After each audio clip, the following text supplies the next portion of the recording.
സ്വർണ്ണവിലയിലെ ചാഞ്ചാട്ടം തുടരുമ്പോഴും വില കുറയുമെന്ന് ആവർത്തിച്ച് സാമ്പത്തിക വിദഗ്ധർ. സ്വർണം വാങ്ങാനായി കാത്തിരിക്കുന്നവർക്ക് പ്രതീക്ഷ നൽകുകയാണിത്. സ്വർണം പകുതിയിലധികം വരെ കുറഞ്ഞേക്കുമെന്നാണ് പ്രവചനങ്ങൾ. സ്വർണ്ണവില കുറയുമെന്ന് ആവർത്തിച്ചു പറയുകയാണ് ഇപ്പോൾ സാമ്പത്തിക വിദഗ്ധർ. അത്യാവശ്യക്കാർ അല്ലാത്തവർ ഇപ്പോൾ ധൃതി പിടിച്ച് സ്വർണം വാങ്ങേണ്ട സാഹചര്യമില്ലെന്നും അല്പമൊന്ന് കാത്തിരുന്നാൽ കുറഞ്ഞ വിലയ്ക്ക് തന്നെ സ്വർണം വാങ്ങാൻ കഴിയുമെന്നുമാണ് വിദഗ്ധർ പറയുന്നത്. ഇപ്പോൾ ഒരു താൽക്കാലിക പ്രതിസന്ധിയാണ് ലോക സമ്പദ് വ്യവസ്ഥയിൽ ഉരുണ്ടുകൂടിയിരിക്കുന്നത്. പ്രധാനമായിട്ടും അത് ഇസ്രയേലിന്റെയും അമേരിക്കയുടെയും നേതൃത്വത്തിൽ ഇറാന് നേരെ നടന്ന വലിയൊരു അറ്റാക്കിന്റെ ഭാഗം തന്നെയാണ്. ഇത് ദീർഘകാലത്തേക്ക് നീണ്ടു നിൽക്കുമെന്നും ആരും പ്രതീക്ഷിക്കുന്നുമില്ല. എന്നിരുന്നാലും ഈ താൽക്കാലിക പ്രതിസന്ധിയുടെ ഒരു പ്രതിഫലനം എന്ന നിലയിലാണ് സ്വർണത്തിന്റെ വില കുറയുക എന്നാണ് വിദഗ്ധർ സൂചിപ്പിക്കുന്നത്.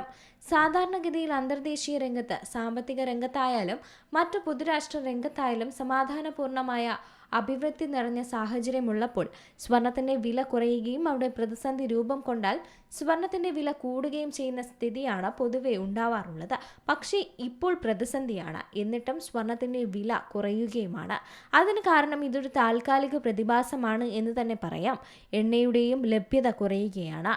സ്വാഭാവികമായും പണപ്പെരുപ്പം വർദ്ധിക്കുമ്പോൾ അതൊരു ഭാരമായി മാറും. അതിനുള്ള പരിഹാരം എന്ന നിലയിൽ പലിശ നിരക്ക് വർദ്ധിക്കും. അങ്ങനെ പലിശ നിരക്ക് വർദ്ധിക്കുമ്പോൾ ഈ നിക്ഷേപം എല്ലാം തന്നെ ബാങ്കുകളിലേക്കും സർക്കാരിന്റെ കടപ്പത്രങ്ങളിലേക്കും വലിയ രീതിയിൽ ഒഴുകിയെത്തുമെന്നാണ് വിദഗ്ധർ പറയുന്നത്. എണ്ണയുടെ ലഭ്യത കുറഞ്ഞത് തന്നെയാണ് ഇപ്പോഴത്തെ പ്രശ്നത്തിനെല്ലാം കാരണം. യുദ്ധത്തിന് എപ്പോഴാണോ വിരാമം ഉണ്ടാകുന്നത്, അല്ലെങ്കിൽ എണ്ണ ലഭ്യതയിൽ എപ്പോഴാണോ പ്രതിസന്ധി മാറുന്നത്, അപ്പോൾ പണപ്പെരുപ്പവും കുറയും. പണപ്പെരുപ്പം കുറയുമ്പോൾ സ്വാഭാവികമായും പലിശ നിരക്ക് കുറയും. സ്വർണ്ണവിലയിൽ ഈ ചാഞ്ചാട്ടം തുടരുമ്പോൾ വീണ്ടും സ്വർണ്ണവില കുറയുമെന്ന് തന്നെ പ്രതീക്ഷിക്കണം. ചരിത്രം പരിശോധിച്ചാൽ നേരെ പകുതിയാകുന്ന ചിത്രമൊക്കെ നമ്മൾ കണ്ടിട്ടുണ്ട്. അതുപോലെ ഇനിയും ഉണ്ടാകുമെന്ന് തന്നെയാണ് സാമ്പത്തിക വിദഗ്ധർ പറയുന്നത്. അതായത് ഇപ്പോഴത്തെ സ്വർണ്ണവിലയിൽ നിന്ന് പകുതിയിലധികം കുറവ് വരുമെന്നർത്ഥം. News desk C Malayalam news.